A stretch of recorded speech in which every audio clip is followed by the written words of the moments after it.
Muy buenos días, estimados amigos del Grupo Radio Estéreo Mairán. Hoy es sábado 6 de noviembre de 2021, ya estamos en el mes de la Revolución y es un grato placer darle la más cordial bienvenida a esta mañana de historia. Gracias, muchas gracias por la oportunidad de convivir a través de esta pasión. Soy Luis Alberto Vázquez Álvarez.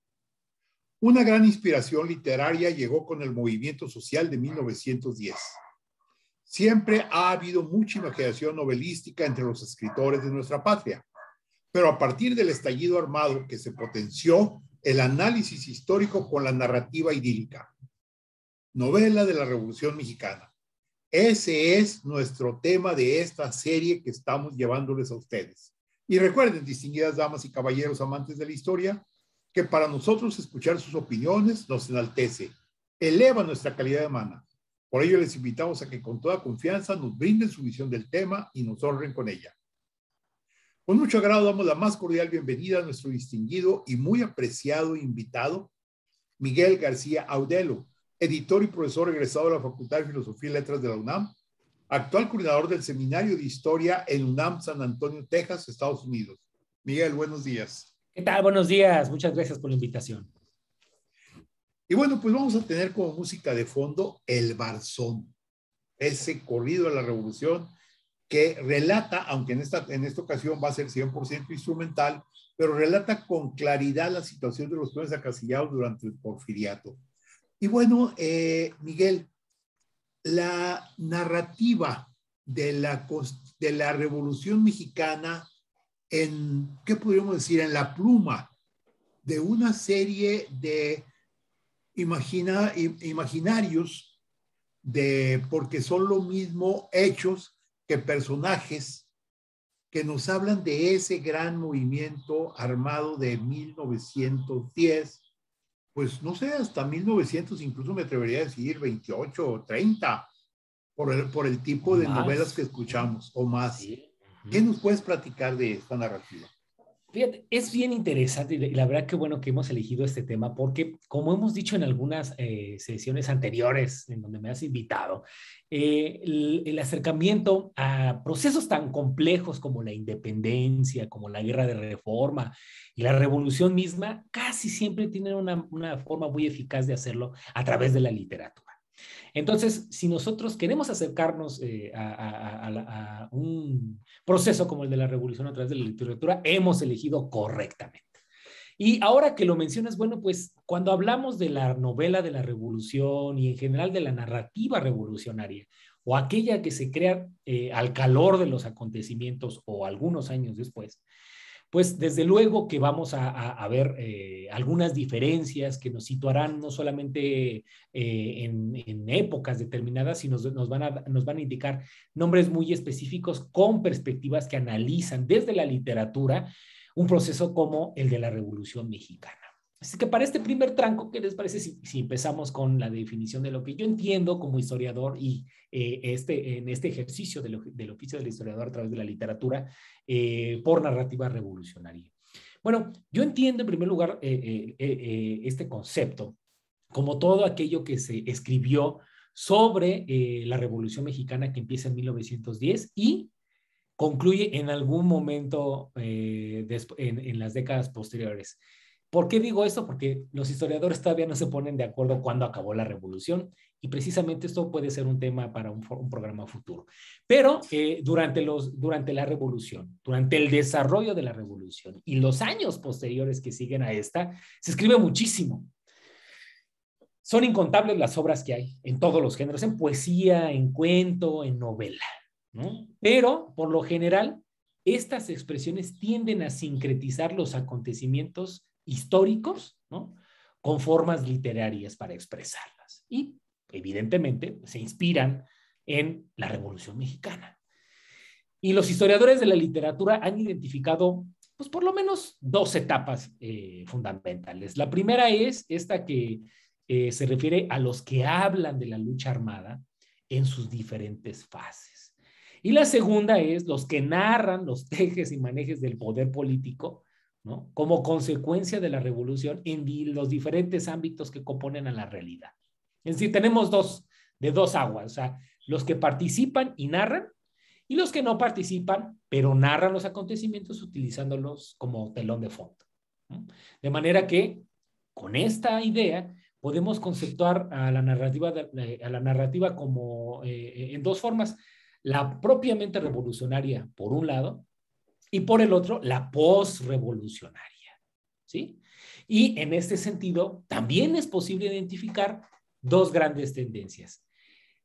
Por un lado, las que se adhieren a los principios revolucionarios, las que están de acuerdo con el movimiento, con sus personajes, no con todos, con la mayoría de sus personajes, ya sea que nos refiramos a Madero, a Carranza, a Villa, especialmente a Villa, ¿no?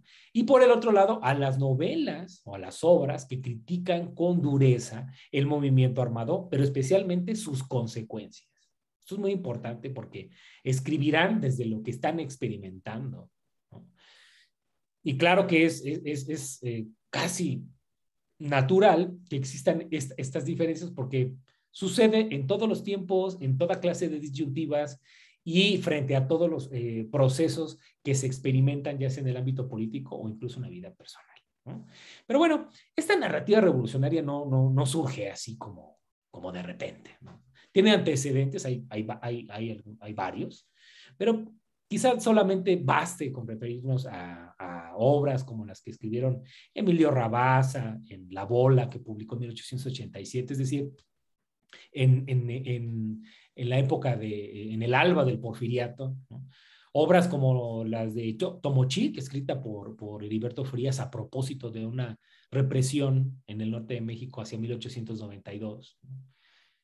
O La venganza de la gleba, que escribió Federico Gamboa ya en el otoño del porfiriato, pero que es una obra de teatro, ¿no? Entonces aquí tenemos tres manifestaciones literarias bastante peculiares en diferentes estilos, ¿no? Pero si ya nos referimos ahora sí que a lo que históricamente podríamos conceptuar como el preludio, inicio y revolución mexicana, entonces sí ya hay obras más específicas, ¿no? Estoy pensando en Salvador Quevedo y Subieta, en su obra El Caudillo, de 1909, se la recomiendo ampliamente. O una obra de teatro muy curiosa, no solamente porque es una obra de teatro y por quien la escribe, sino por el subtítulo muy elocuente al que le añade el autor. José Juan Tablada escribe en 1910 Madero Chantecler, tragicomedia zoológica política de rigurosa actualidad, en 3 actos y en verso. Entonces ya sí pueden imaginar lo jocoso que es acercarse a Madero a través de José Juan Tablada, ¿no? En una obra de teatro que se ejecuta en verso, así como le hacía Sor Juana o Juan Ruiz de Alarcón, ¿no? Pero por increíble también que parezca, la revolución es retratada en cuentos que escriben un periodista muy conocido o más conocido por su acción política, ¿no? Como fue Ricardo Flores Magón. Ricardo Flores Magón escribió entre diciembre de 1910 y enero de 1911 2 cuentos sabrosos, como son Dos Revolucionarios y El Apóstol. Aparecieron publicados en su periódico de Regeneración y dan cuenta de los primeros brotes de la lucha armada que ya en enero de 1911 pues era clara y manifiesta a partir del llamado al que convocó Madero desde noviembre del año pasado. Pero también hay bastante, o sea, la gente empieza a notar cómo la revolución pasa del manifiesto publicado en San Antonio, Texas, y distribuido a lo largo del norte de México a la acción, ¿no? Alfonso López Ituarte publica en este año de 1911 sus primeras anécdotas, y un autor como Juan Antonio Mateos, que se había dedicado durante el porfiriato a narrar la guerra de reforma, el imperio y los últimos años o los primeros años de la República restaurada, escribe en 1911 una novela muy elocuente como fue Majestad Caída o la Revolución Mexicana. Esta yo creo que es la primera obra grande en donde se narra no solamente cómo vivían las altas élites o las élites porfirianas, sino cómo se va degradando un sistema a tal grado que propicia las condiciones para dar lugar a la Revolución Mexicana encabezada por Madero, ¿no? Mariano Ozuela, que es más conocido por otras obras que vamos a hablar más adelante, escribe Andrés Pérez, maderista, ¿no? O Los Caciques, que publica entre 1911 y 1914, en el que retrata, o sea, a los primeros adherentes a la Revolución Mexicana, y que desde luego van a ser una visión muy particular de cómo se ve con entusiasmo este movimiento que terminará por tirar el régimen de Porfirio Díaz. Pero sin duda alguna, este mismo autor será conocido por los siglos de los siglos por una novela que se publica a diestra y siniestra todos los años, que es Los de Abajo, escenas y cuadros de la Revolución, que muy curioso, o sea, publica en 1915 en El Paso, Texas, pero es ignorada, pasa de noche en la historia de la literatura mexicana, y solamente muchos años después, 10 por lo menos, va a ser valorada como el ejemplo más preclaro de la novela de la Revolución y sobre la Revolución, en la Revolución y por la Revolución, ¿no? Durante la época de la lucha de facciones, ya en plena época del predominio o más bien en plena época del predominio del constitucionalismo, pues vamos a ver otras pequeñitas obras, como las que escribe Francisco Monterde, este famoso profesor de literatura, especialista en literatura mexicana, que va a publicar hacia 1916 El Mayor Fidel García y El Lencho, ¿no? Va a ser muy interesante porque este año, el de 1916, va a marcar un punto de quiebre en esta narrativa de la revolución. ¿Por qué? Porque entre el 16 y el 24 vamos a ver que hay un descenso en la publicación de obras referentes a la revolución. Como historiador, a esto yo le daría una explicación muy sencilla. Creo que hacia 1916, de verdad, los ánimos ya estaban muy desgastados. En general, la conciencia histórica y literaria, por decir, si se puede llamar así, al impulso que movía estas obras, estaba muy desgastado ya, ¿no? Habían sido ya muchos años de lucha y ya lo que menos quieren es saber de revolución. Ya quieren paz, ¿no? Y por eso entre el 16 y el 24 vamos a ver, sí, algunas expresiones, pero no muchas, no muchas. ¿A qué me refiero? Miren, por ejemplo, muestra de este como desánimo es que empiezan a publicar ya con seudónimos, ya no les interesa ni la gloria ni el reconocimiento literario. En 1918 aparece una novela que se titula Sangre y Humo o El Tigre de las Huastecas, y aparece firmada por K. Lepino. Yo, la verdad, hasta el día de hoy no he sabido quién fue. O sea, siempre se refieren en los diccionarios de la literatura mexicana como un seudónimo, pero no sabemos quién fue, ¿no? Otro personaje que publica un cuentito chiquito es José Vasconcelos en 1919, que se titula El Fusilado. Entonces, ya títulos como estos de El Fusilado, pues ya, o sea, muerte, desolación, ¿no? Destrucción, desarticulación de la vida diaria, ¿no? Pues ya nos indica muchísimo. Y si quieren otra prueba, por ejemplo, el mismo autor de Los de Abajo publica en 1918 obras como Las Moscas, ¿no? Que atinadamente podríamos referir a un escenario de putrefacción, ¿no?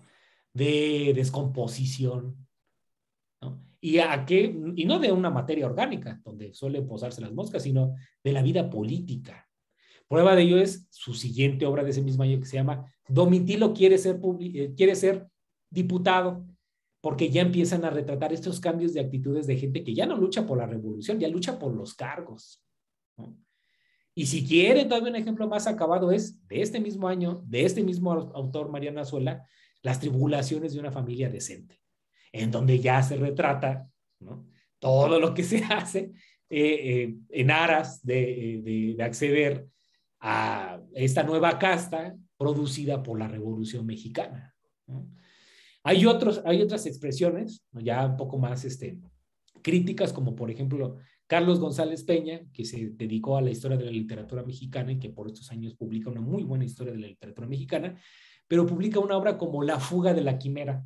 ¿Cuál es esa quimera? Pues los principios políticos de la revolución encabezada por Madero, ¿no?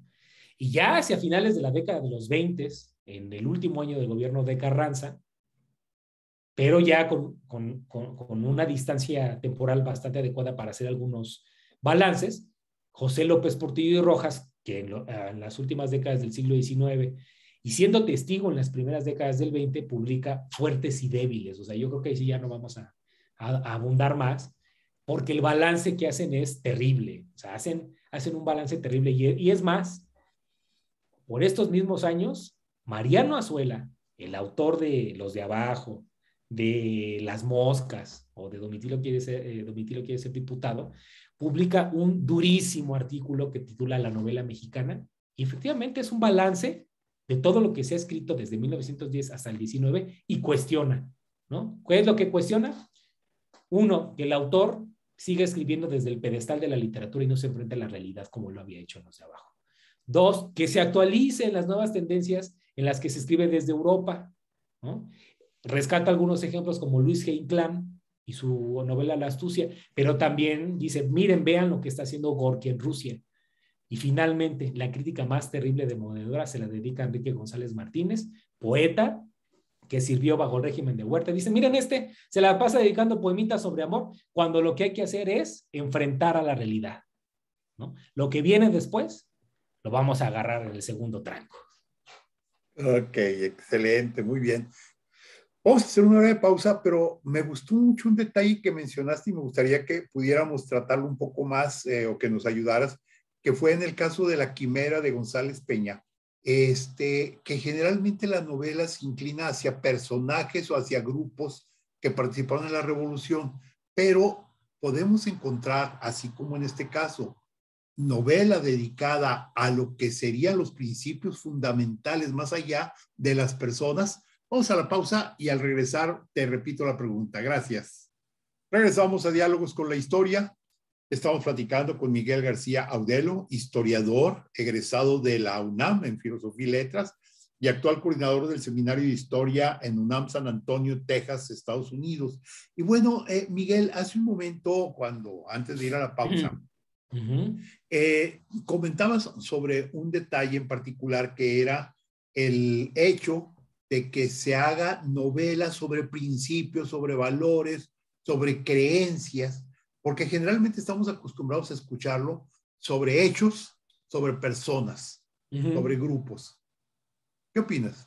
Sí, bueno, sin duda alguna, o sea, lo que pretende la narrativa de esta época es utilizar la revolución como motivo, ¿no? Desde luego que hay inclusión de hechos que ocurren antes, durante y después de la Revolución Mexicana, o por lo menos de la fase armada de la Revolución Mexicana, y comienzan a hacer balances acerca de lo que cambió, pero especialmente de lo que se perdió.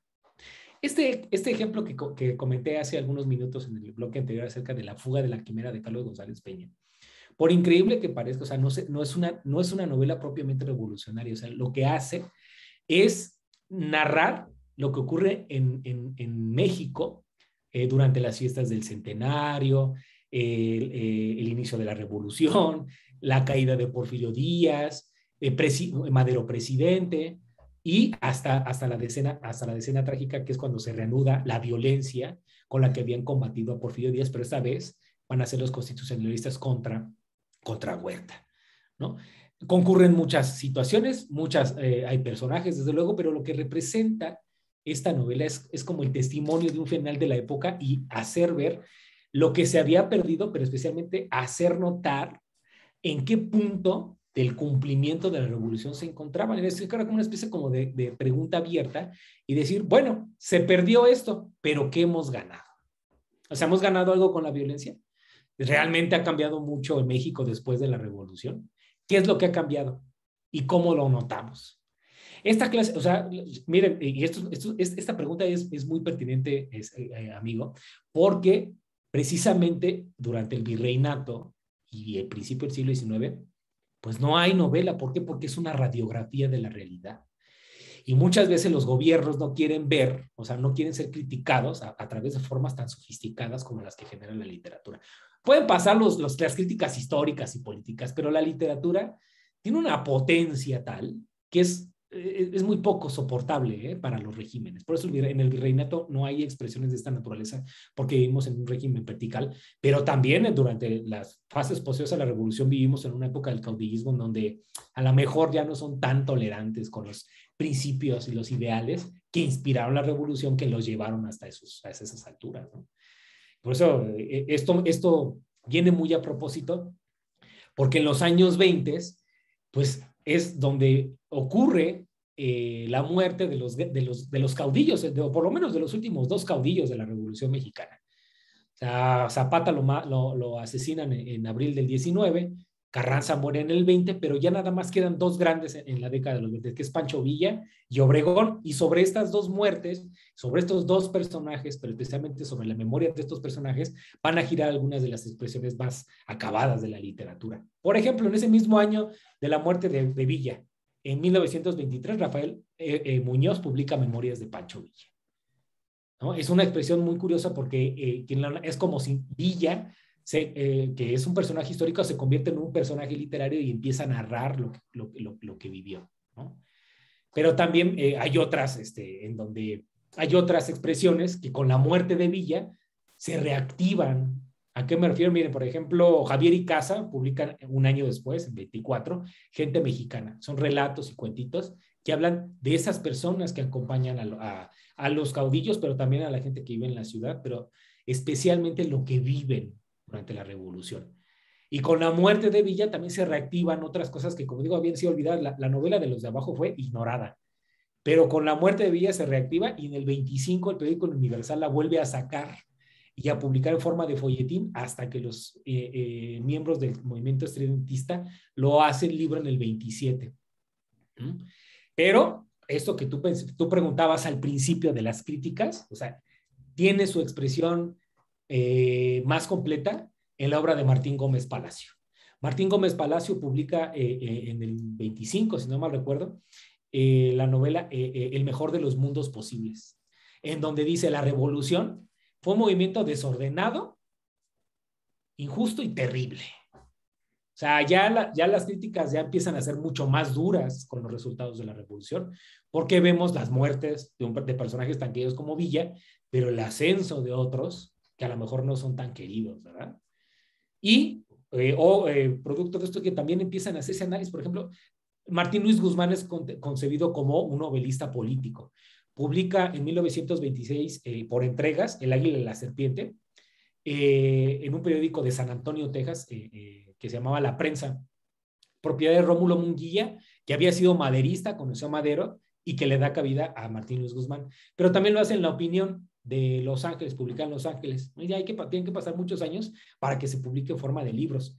Y este mismo autor, o sea, en el 26 publica El Águila y la Serpiente, y 2 años después, en los mismos medios como son La Prensa y La Opinión, publica La Sombra del Caudillo, en donde ya empieza a criticar pues estos cambios que tienen los caudillos una vez que ha triunfado, entre comillas, la revolución. Triunfado para algunos, porque las promesas de la revolución llegarán muchos años después, pero muchos años después, ¿no? Este mismo autor, Rafael F. Muñoz, que pues, es un grande entre los escritores de la revolución, publica El Feroz Cabecilla, por ejemplo, en donde a través de cuentos empieza a narrar o narra la revolución en el norte, y lo publica en el 24, que diga en el 28, y este mismo año de 28, Mariano Zuela publica algo muy elocuente, que es La nostalgia de mi coronel. La nostalgia de mi coronel es ansiar mejores tiempos en el pasado. Y para 1928, pues ya no era la revolución de Madero, ya no era luchar como se luchaba contra un traidor como Huerta, ¿no? Enarbolando la bandera del constitucionalismo y la restauración del régimen democrático. No, ya no, ya hay otras cosas. ¿Cuáles? Pues estas van a ser narradas también de una manera muy, pues así nostálgica, como por ejemplo lo hizo Francisco Urquizo en 1930 con De la vida militar mexicana, o Agustín Vera en este mismo año de 30 con La revancha. Y como ya las cosas han cambiado, o sea, para la década de los 30 ya pasó la época de los caudillos y pretendidamente están en una época de las instituciones, pues vamos a ver obras como Vámonos con Pancho Villa, del 31, de este mismo autor, Rafael Muñoz, o Nelly Campobello. Bueno, Nelly Campobello en el 31 publica Cartuchos, Relatos de la Lucha en el Norte de México, también en muchos aparece Villa, ¿no? Gregorio López y Fuentes publica El Campamento, y el mismo Urquiza publica Tropa Vieja. ¿Por qué? Porque están ansiando lo que ocurrió durante la época más tremenda de la lucha armada, en donde los principios abstractos de la libertad, de la democracia, de la restauración de la democracia, están a flor de piel. Ya para los años 30 eso ya es como un sueño, ¿no? Un sueño que brilla en la oscuridad, diríase, ¿no? elocuentemente publica Mariano Azuela La Luciérnaga, o sea, en medio de esta oscuridad, ¿no? En donde los principios de la revolución brillan ahí. ¿Y a qué se refiere Mariano Azuela en La Luciérnaga? Pues se refiere ni más ni menos a las repercusiones de la revolución, pero sobre todo a la preponderancia del callismo, que ya estaba pues, en plena pujanza, ¿no? Vamos a ver surgir personajes como José Rubén Romero. José Rubén Romero en los años 30 va a publicar mucho. Apuntes de un lugareño, ¿no? Que son como ya ver la revolución en ciertos aspectos ya más reducidos, o abordar otros que no han sido tan abordados. Hasta ahorita, por ejemplo, yo no he mencionado nada de Zapata, pero él sí se va a ocupar, por ejemplo, en la novela de 1932 que tituló La Tierra, va a abordar el asunto del zapatismo y el problema agrario, ¿no? O en la novela del 34, Mi General, va a abordar el conflicto social, y en este mismo año, en Desbandada, va a hacer un análisis literario acerca de los resultados de las revoluciones. Hay muchísimos, ¿no? En la década de los 30 hay muchos. Quizá una crítica descarnada está en una obra como la de Jorge Ferretis, que le titula Cuando engorda el Quijote, publicada en 1937. El Quijote es el revolucionario que se lanza a la lucha como el Quijote, pero impulsado por los ideales de la revolución. O sea, lucha sabiendo que a lo mejor va a perder la vida, que no tiene nada que perder, pero tiene todo que ganar. Pero este Quijote ya es un loco en los años 30, porque ya no tenemos a Madero, ya no tenemos a Zapata, ya no tenemos a Villa. Tenemos a personajes que lo único que hacen es luchar por los puestos públicos, engordar sus bolsillos, por eso engorda el Quijote, ¿no? Y en general describir el cambio de actitud de la nueva familia revolucionaria, ¿no? Y por eso va a haber muchas expresiones de seguir añorando, ¿no? Por ejemplo, Rafael Muñoz publica en el 41, se llevaron el cañón para Bachimba. O sea, o sea, se rescatan otros héroes como Pascual Orozco. Pascual Orozco murió en la ignominia por sus últimas decisiones en vida, pero lo rescata pues, por lo que significaba para la lucha revolucionaria, ¿no? Y vamos a ver también cómo algunos personajes que participaron en la revolución ya están muy desencantados. El ejemplo es José Vasconcelos, que en su obra que publica entre el 36 y el 39, en el Ulises Criollo, La Tormenta, El Desastre, El Proconsulado, o sea, es una visión desencantada de la revolución, de haber luchado tanto para nada, ¿no? Con estos caudillos, pues sí, o sea, ese sabor amargo concluye con La Flama, que se publica de manera póstuma en el año 59, ¿no? Y siguen rememorando Mauricio Magdaleno en el 37 con El Resplandor, José Rubén Romero con Mi Cabello, Mi Perro y Mi Rifle del 36, ¿no? Martín Luis Guzmán vuelve a tomar como motivo entre el 38 y el 40 a Pancho Villa y escribe Las Memorias de Pancho Villa. Y también hay una tendencia de ver qué pasó en otros lados. Por ejemplo, Bernardino Mena Brito, en su novela del año 40 que titula El paludismo, aborda la revolución, pero la selva, ¿qué pasó en la selva? ¿Cómo vieron en la selva la revolución mexicana? ¿Llegó hasta allá? Eso es un muy buen ejemplo de la extensión de la narrativa revolucionaria hasta otros puntos que no habían sido tocados, otras latitudes geográficas desde el punto de vista de la literatura. Y así seguimos. Por ejemplo, José Mancisidor, que es más conocido como historiador, publica La Rosa de los Vientos. ¿Por qué? Porque se sitúan en el epicentro de la revolución y mira para todos lados, pero a través de la literatura. Ahora que estamos ya tan de moda con lo del feminismo y eso, pues les recomiendo ampliamente la novela de Francisco Rojas González, La Negra Angustias, de 1944, que publica con intención de hacer notar el papel de las mujeres en la revolución, las Adelitas, las mamás de los soldados, las mamás de los que mueren, la madre mexicana, ¿no? Y entre el 44 y el 53, pues vemos así como el canto del cisne. ¿Por qué? Porque ya son en el 44, con eso de las Negra Angustias, pues va a marcar el fin de la narrativa revolucionaria de los que participaron, pero también están añorando otros tiempos mejores. Miren, Miguel N. Lira publica en el 47 La Escondida. Jorge Ferretis, el autor del Quijote, publica Cuando engorda el Quijote, publica Tierra Caliente. ¿Qué pasó en otro lado, ¿no? En las costas, ¿no? O cómo está el asunto de la Revolución Mexicana, ¿no? En sus épocas de mayor fulgor. Y en el 53, ya con una visión melancólica de añoranza, José Mancisidor, este historiador, publica Frontera junto al mar. Y después de él, los historiadores de la literatura ven cómo la revolución pasa de ser el motivo, el leitmotiv, ¿no? El epicentro de todas las novelas, a ser nada más el telón de fondo. Y quizá eso sería muy bueno verlo en el siguiente bloque. ¿Qué te parece?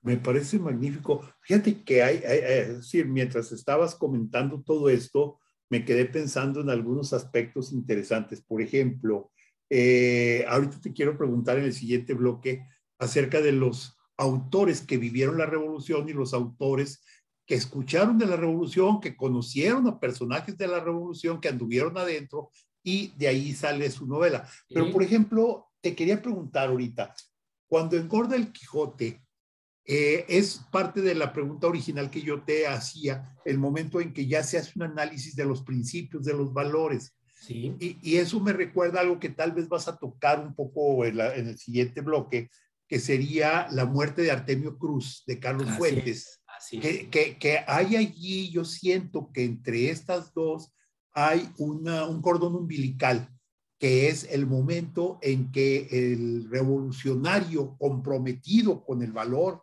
de la sociedad, que busca el bien común, que quiere, que es utópico, por decirlo de alguna manera, de pronto se da cuenta de que también puede beneficiarse de esa revolución, que Así logra es. cosas para él, que van más allá de los principios fundamentales. Así es. Sí, esta obra a mí me gusta mucho referenciar esta obra de Cuando engorda el Quijote de Ferretis, porque, como digo, o sea, ilustra este cambio de actitud al que hace referencias. Es el cambio de actitud del caudillo que lucha por principios abstractos, por ideales, ¿no? O sea, la libertad, la democracia, la justicia, y de repente, es como el burro que tocó la flauta, gana la revolución, triunfan en la revolución, se colocan en los puestos altos de la administración y se olvidan de todo eso que lucharon. Así es. Esto debería ser un mensaje para que, o sea, que no se olviden los políticos por qué llegaron y a quién tienen que rendirle cuentas. Que no se conviertan en un Quijote engordado. Magnífico, magnífico, me parece excelente. Vamos a hacer una hora de pausa y continuamos platicando en un momento más, Miguel. Gracias. Regresamos a Diálogos con la Historia. Estamos platicando con Miguel García Audelo, historiador, editor, profesor egresado de la Facultad de Filosofía y Letras de la UNAM, coordinador del Seminario de Historia en UNAM San Antonio. Y bueno, Miguel, nos has platicado mucho precisamente de la novela surgida en la época inmediata, durante la Revolución y en la época inmediata posterior a la Revolución. Pero, ¿qué pasa con la novela posterior a la Revolución, más allá de los periodos revolucionarios?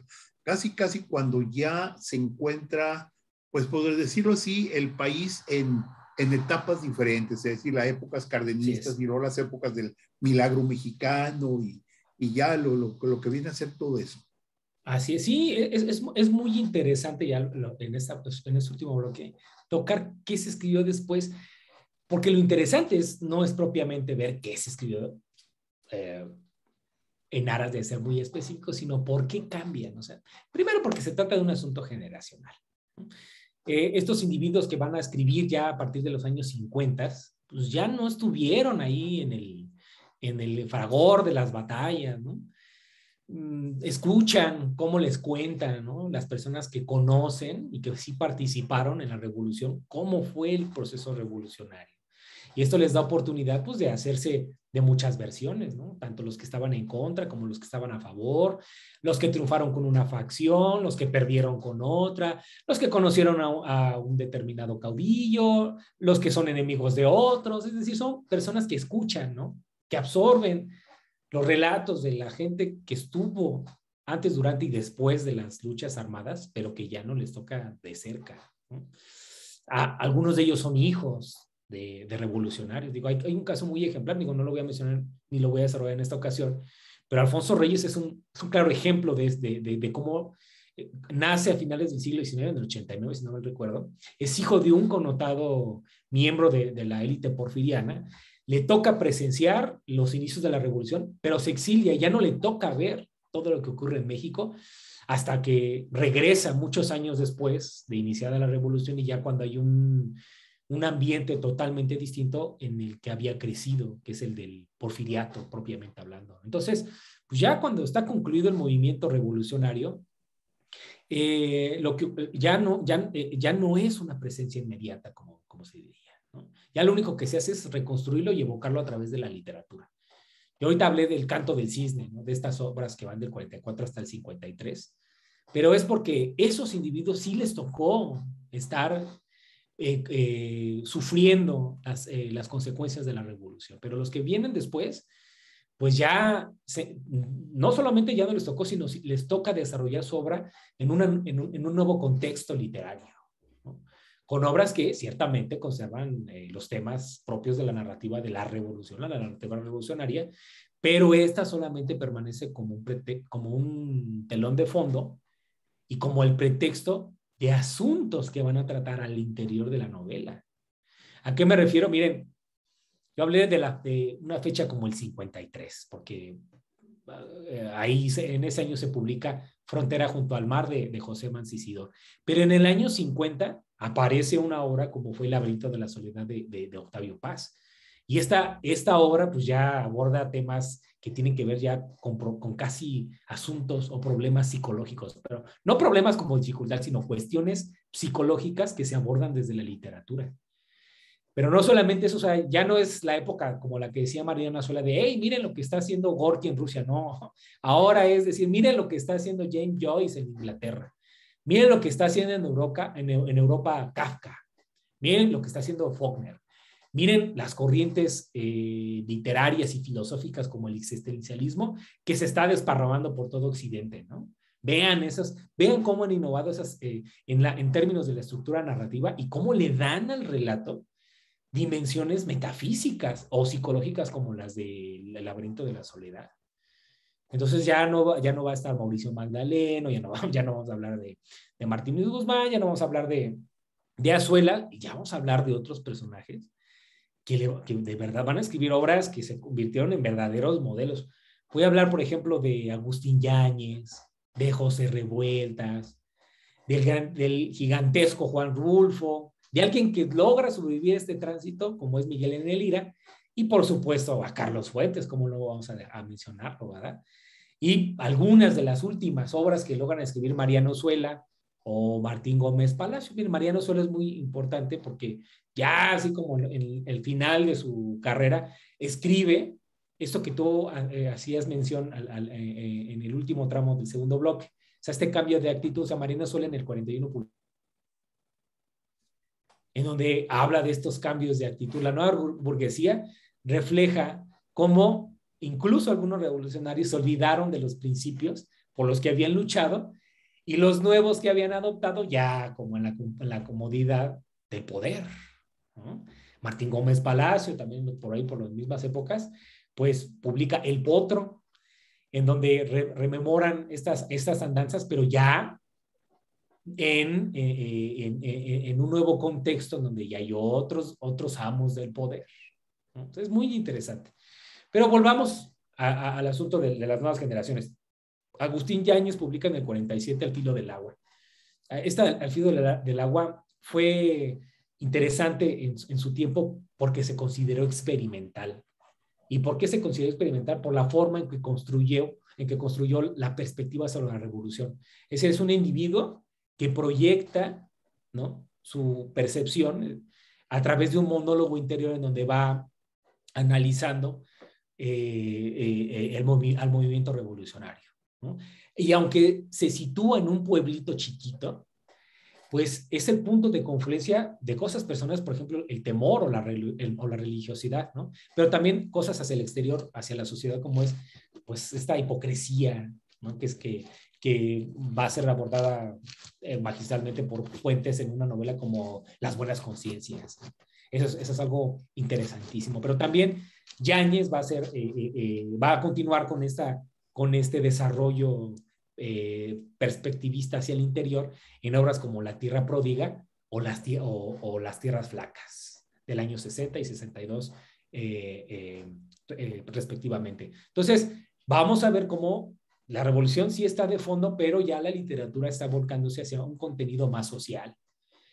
y producto de ello va a ser las obras de José Revueltas. O sea, José Revueltas es así como el favorito de los contestatarios, de los disidentes, porque realmente tiene una causa social que defender a través de la literatura. En el 43 publica El luto humano, o sea, influido por muchas corrientes literarias del exterior, pero la constante en su tragedia va a ser que sus personajes están sumidos en la tragedia, en la permanente angustia, ¿no? Y lo interesante no es esto que le puede pasar a cualquiera, de estar en la tragedia o la angustia, sino de cómo la revolución no puede salvarlos, cómo la revolución no hace nada por ellos, cómo la revolución tiene todavía promesas que cumplir, ¿no? Saldos que pagar.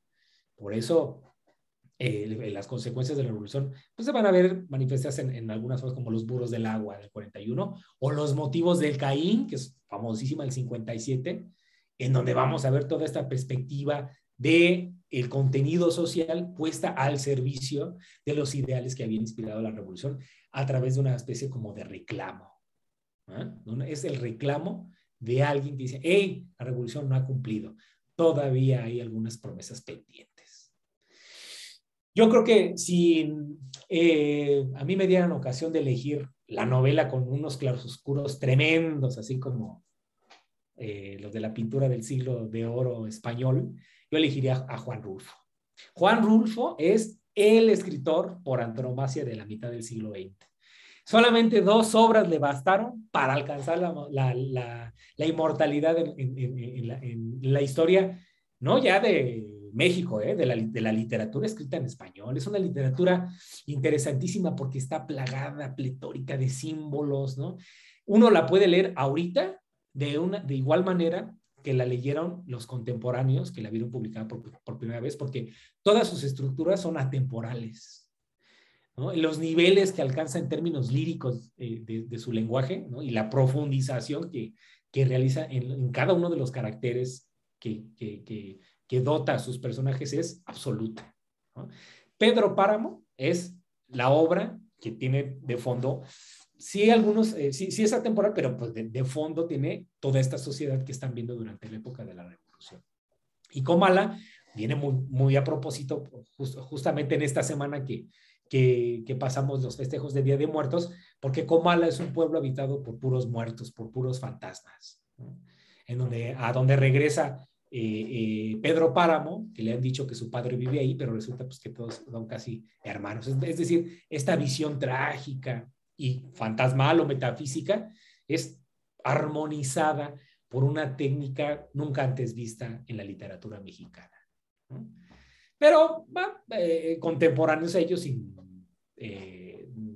actitud de rivalizar, pues hay otros y no precisamente que están absorbiendo corrientes literarias novedosas, no, están absorbiendo acontecimientos históricos, especialmente aquellos que se refieren al cumplimiento de algunas promesas de la revolución, por ejemplo, la expropiación petrolera, o sea, producto de los motivos a que da lugar la expropiación petrolera del 38, son las obras, algunas obras de Raúl Almanza, ¿no? Porque en obras como Detrás del espejo del 62 o Mientras llega la muerte, creo que publicada 4 años antes de esta, de Detrás del espejo, pues se plantea, ¿no? ¿Cuál ha sido el significado de la Revolución Mexicana 50 años después de que ocurrió?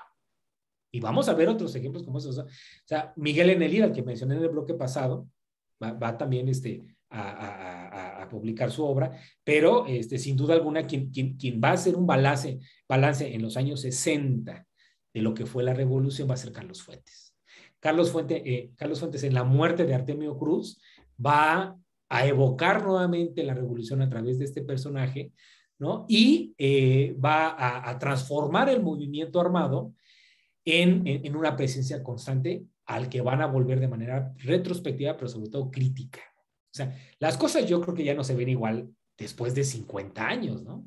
Y a través de tres narradores va a ofrecer una visión al mismo tiempo individual como también general acerca de lo que significó la Revolución Mexicana. Pero sin duda alguna, yo perdón por este salto que voy a hacer, yo creo que la novela, o sea, que va a retratar las consecuencias de la revolución va a ser La región más transparente del año 58. ¿No? Escandalosa en su tiempo, ¿no? Pero que va a describir de una manera muy acertada cuáles fueron los resultados, especialmente en una ciudad como la Ciudad de México, en donde se vivieron los principales episodios de la revolución en términos políticos. Es decir, a partir de los años 50 y 60 sobre todo, pues se van a rememorar el ambiente, la época, ¿no? De lo que significó la revolución. Otra del mismo autor, quizá sea Gringo Viejo, ya, pero hasta los años 85, ¿no? Hasta el año, perdón, 85, en donde ya va a ser notoria la crítica, va a decir, el fracaso de la revolución es total. ¿No? O sea, ya hacia el año 85, en medio de la crisis económica, de un temblor que destruyó la Ciudad de México, de muchas cosas que no tienen contenta a la sociedad mexicana, la revolución fue un fracaso. La revolución fue un fracaso y además de estas manifestaciones como la religión más transparente de los años 50, pues vamos a ver otras, ¿no? Por ejemplo, libros como El Confabulario de Juan José Arriola, en donde ya a través de la literatura, así ya casi fantástica, ¿no? Va a hacer nuevas vueltas hacia la revolución, pero ya desde esa perspectiva, o si quieren algo un poco ya más burlesco, pues sería muy bueno consultar los relámpagos de agosto del año 64, en donde ya no se va a hacer un balance de la revolución y se va a criticar la revolución. Se va a hacer burla, como hiciera Cervantes en el Quijote, de las novelas sobre la revolución. Y yo creo que es ahí donde finalizaría esta perspectiva y concluiría diciendo, sí, ciertamente coincido con lo que decía Guillermo Tovar y de Teresa, quizá la revolución fue un fracaso político en muchos sentidos, pero sin duda alguna, a la luz de estas manifestaciones literarias y muchas otras en las artes plásticas, sin duda alguna la revolución fue un éxito. Bueno, pues de veras que me quedo impresionado. Muchas gracias, muy, muy interesante.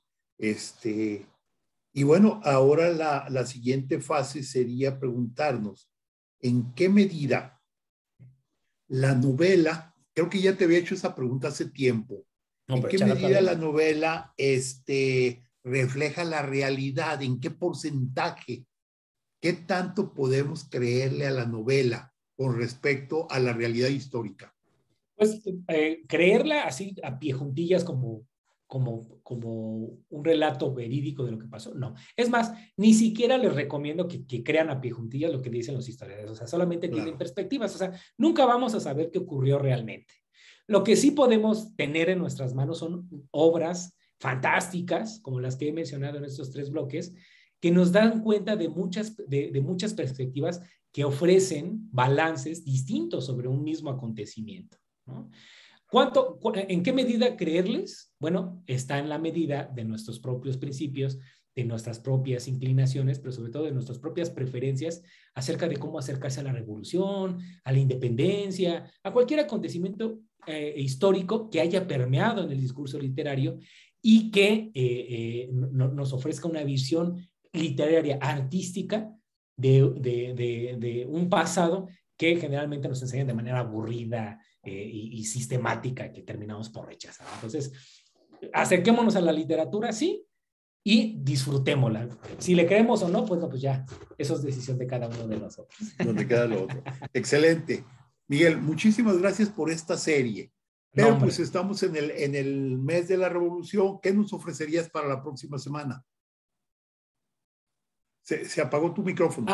Bueno, ¿qué les parece si para la próxima, para los próximos programas vamos a entrar de lleno a la historia de la Revolución Mexicana, justamente o aprovechando a propósito de que uno de estos programas cae en el 20 de noviembre, justo para rememorar? ¿Qué te parece? Magnífico, excelente. Miguel García Udelo, muchísimas gracias por tu participación. Al contrario, muchas gracias por la invitación.